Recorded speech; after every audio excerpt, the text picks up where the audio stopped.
Good morning, नमस्कार, आदाब। आज हम लोग एक नए टॉपिक के बारे में समझने वाले हैं। बहुत सारे रिक्वेस्ट आई थी, बहुत सारे मैसेजिंग रिक्वेस्ट आई थी मुझे। बहुत सारे जो हमारे मित्र हैं जो शेयर मार्केट में काम करते हैं, उनसे ये रिक्वेस्ट आई थी कि भाई सर जी आप इस टॉपिक पे आप पढ़ा दीजिए, म्यूचुअल फंड्स के बारे में बता दीजिए, इसमें इन्वेस्ट करना चाहिए कि नहीं करना चाहिए। तो इसलिए मैं आज एक नया टॉपिक लाया हूँ आपके लिए, म्यूचुअल फंड्स। मतलब एक म्यूचुअल फंड कैसे काम करता है। ओके, जैसे हम देखते हैं कि न्यूज़ में जो आ रहा है, नॉन कन्वर्टिबल डिबेंचर, जो हम लोग बोल सकते हैं उसको नॉन कन्वर्टिबल डिबेंचर। अगर हम लोग देखते हैं, जैसे बहुत सारे लोग, अगर पैसा हो आपके पास और आपको कहीं पे इन्वेस्ट करना हो, ओके, तो बहुत सारे लोग आपको सलाह देंगे कि तुमने तो बैंक में एफडी करा दी है। Okay, bank is the most safest place, okay, to save your money. So but what do you get in return? Okay, the interest rate that the banks give is only 5%. Okay, 5 to 6%. Any bank, if you go, they give fixed deposit interest rate at 5%. Okay, but you have also got to know that many of the people, when they invest in mutual funds and they are getting 16 to 18% as interest. Okay, so we will today talk about non-convertible debenture. But before that, if you take an example, let's say take example of Mr. Adani, okay, who currently has taken the electrical supply charge of Mumbai and MMR. Okay, so he gives power and electricity to all. Okay, so what if he needs the money? Okay, if he needs the money, so what he will do? In this world, everyone needs money. Okay, for every work. Okay, so if he wants to expand his business, he will need some money. Okay, so what if you think that you have 10,000 rupees with you? Okay, you have 10,000 rupees with you. I've written 10. Okay, and you want to invest in Adani's whichever company, okay, whichever company Adani owns, and you want to invest in that. Okay, now what Adani will do, Adani also wants the money, but he won't take it directly from you. Okay, so if you give him the money, okay, now what Adani offers you is 10%. Okay, it's not about investment. Okay, you know that Adani is growing. Okay, his graph is growing, he's gonna grow. Okay, let's say for example Adani, Ambani, all the rich industrialists. Okay, sometimes their money loses, sometimes they have a gain over their money. Okay, so in this case of Adani, if you think that he is growing at a 10% rate, okay, now he wants to make, you want to also grow like him. Okay, like 10%, 10,000 10% is, it's 1,000 rupees. Okay, so you want to grow every month by 11,000 rupees. Okay, you're getting 1,000 rupees every month. So what he will do, he will give this money to Adani. But what about the security? This security is given by our government in the form of SEBI. SEBI, it has a full form, Stock Exchange Board of India. Okay, here comes the government's role. Okay, so they secure your money. Now Adani, he won't take 10,000 rupees. It's very minimal amount for it. Now what these people will do, they will say you bring more 10 people. Okay, so like me, there are thousands of, hundreds of people who want to invest the money. Okay, so 10k into 10, it's how much? It's 1 lakh rupees. Okay, not even this, he asks for, you bring more 10,000 people. Okay, now these 10,000 people, when they come here, now you are coming to a conclusion that this is a mutual fund, means a common fund. Okay, mutual means common. just like you in the Facebook, you have the mutual friends, okay, the common friends between the two people, okay. It gets notified that this is the mutual friend, okay, so and so is a mutual friend, okay. Like this, there is a mutual fund, okay, a common fund between 100 people.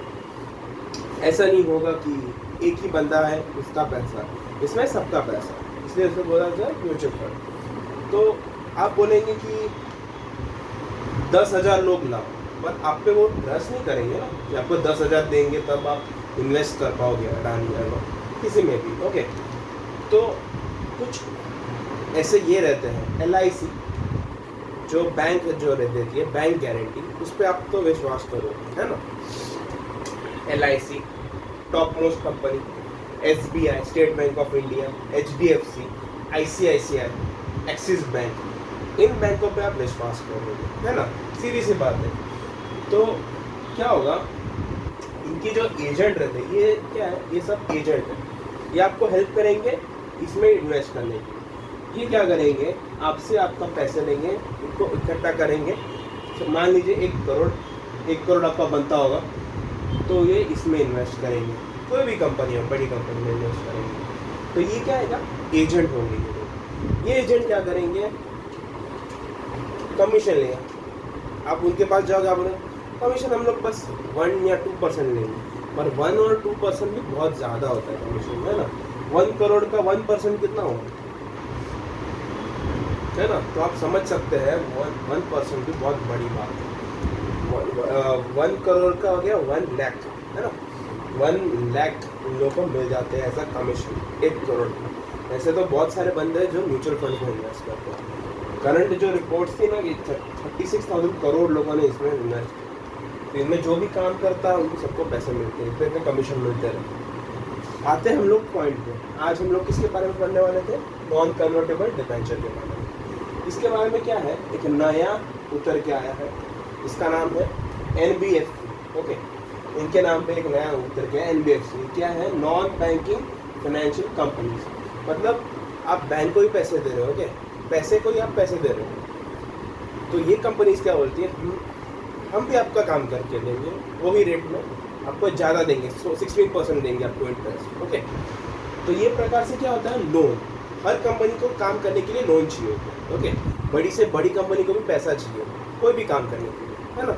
इसलिए मोदी जी क्या होता है, foreign investment आना चाहिए, okay, ताकि यहाँ का पैसा बाहर ना जाए, बाहर से पैसा निर्यात हो, ओके, फॉरेन इन्वेस्टमेंट हो, और यहाँ पे जो है डेवलपमेंट, ओके।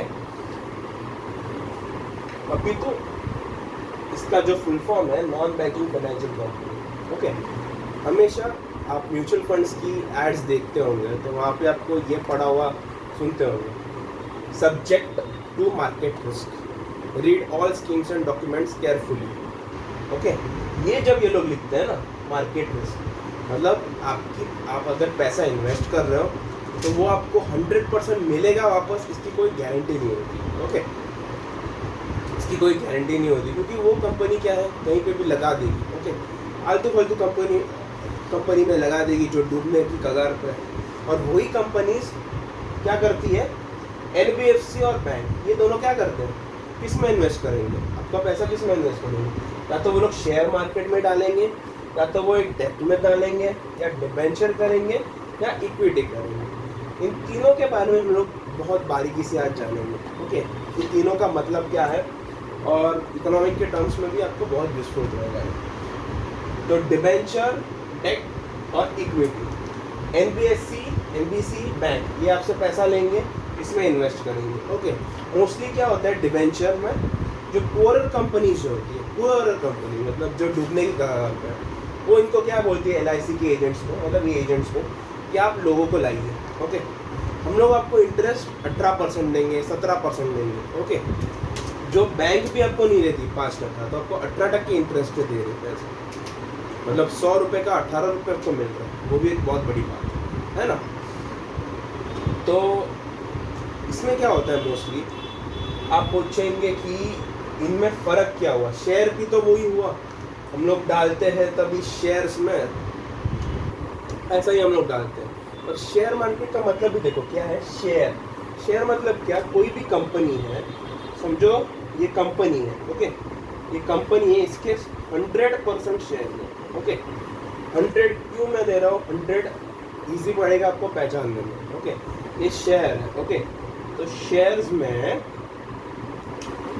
आपको पता चलेगा कि आपका कितना परसेंट है ना, ये कितना हुआ, 1/4 1/4 शेयर है, मतलब 25% शेयर है।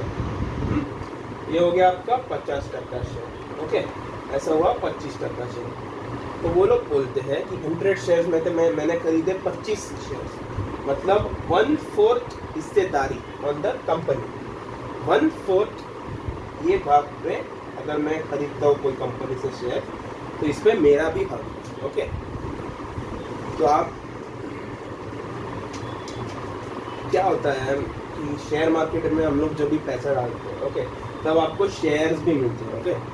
और एनबीसी में क्या होता है, डिबेंचर में आप पैसा डालते हो पर आपको ये नहीं मिलता, ओनरशिप नहीं मिलता, आपको शेयर्स नहीं मिलते, आप शेयर होल्डर नहीं होते, ओके। वही बताया इसमें, शेयर में आपको मिलेगा शेयर होल्डर, डिबेंचर में मिलेगा आपको डिबेंचर होल्डर, ओके। इक्विटी में क्या होगा, इक्विटी में क्या होगा, आपको लोन भी मिलेगा, मतलब लोन के हिसाब से आप कंपनी को दोगे पैसा, ओके। आपको उस पर इंटरेस्ट भी मिलेगा, ओके। प्लस आपको शेयर भी मिलेगा, मार्केट शेयर भी मिलेगा, जो उसका कंपनी का शेयर्स रहेंगे वो भी आपको मिलेगा, वो है इक्विटी। और डिबेंचर है सिर्फ शेयर, शेयर नहीं, सिर्फ लोन, ओके। तो उसमें दो प्रकार के, एक हुआ डिबेंचर में नॉन कन्वर्टिबल डिबेंचर, वो आ गया आपका डिबेंचर। एक हुआ कन्वर्टिबल डिबेंचर, कन्वर्टिबल डिबेंचर मतलब इक्विटी, ओके। फिर आ गया आपका एनसीडी, ओके। तो रिटेल इन्वेस्टर्स क्या होगा, रिटेल मतलब आप और हम लोग जो भी है, मतलब जो लोग हैं जो इन्वेस्ट करते हैं, वो उनको क्या बोला गया है, रिटेल इन्वेस्टर। रिटेल इन्वेस्टर क्या करेंगे, ये फिगर्स है 2018-19 में 36,636 करोड़ इतने म्यूचुअल फंड्स में इन्वेस्ट किए लोगों ने। लास्ट ईयर 2019-20 में सिर्फ 14,000 करोड़ इन्वेस्ट किए, मतलब one third almost one third के करीब, मतलब बहुत घटा है, 2/3 से कम हुआ है इन्वेस्टमेंट म्यूचुअल फंड में। इसलिए बोला जा रहा है कि ये बहुत रिस्की है, म्यूचुअल फंड आपके पैसे रिस्क में डालते हैं, ओके। अगर आप केस स्टडी देखोगे, इंडिया बुल्स के बारे में पढ़ोगे, ILC के बारे में पढ़ोगे, IHL के बारे में पढ़ोगे, ये तीनों कंपनियां जो म्यूचुअल फंड्स ले रही थी, पैसे हम लोग डाल रहे थे, वो फ्लॉप मार गए, ओके। उसके वजह से क्या आपको बहुत सारे प्रिकॉशन लेना पड़ेगा। प्रिकॉशनरी मेजर्स में आपको क्या करना पड़ेगा, एक है आपको हार्डवर्क करना चाहिए, ओके। मार्केट के बारे में पढ़ना चाहिए, ओके। जो भी चीज़ें आती है, ओके। म्यूचुअल फंड भी बहुत उनके डॉक्यूमेंट्स पढ़ के आपको इन्वेस्ट करने चाहिए, ओके। दूसरी बात है शेयर्स में आप पैसा डालिए, ओके, ज़्यादा। डिबेंचर में कम डालिए, क्योंकि अगर आपको लॉन्ग टर्म इन्वेस्टमेंट डालनी है, ओके, क्योंकि आपको बच्चे आएंगे तभी आपको पैसे रिटर्न चाहिए, तो आप शेयर मार्केट पे जाइए, डिबेंचर पे मत जाइए। आपको रिस्क से खेलना है तभी आप डिबेंचर में जा सकते हैं, शॉर्ट टर्म गोल्स के लिए, ओके, शॉर्ट टर्म इन्वेस्टमेंट्स के लिए। ये था पूरा लेक्चर आज का, okay. Thank you so much.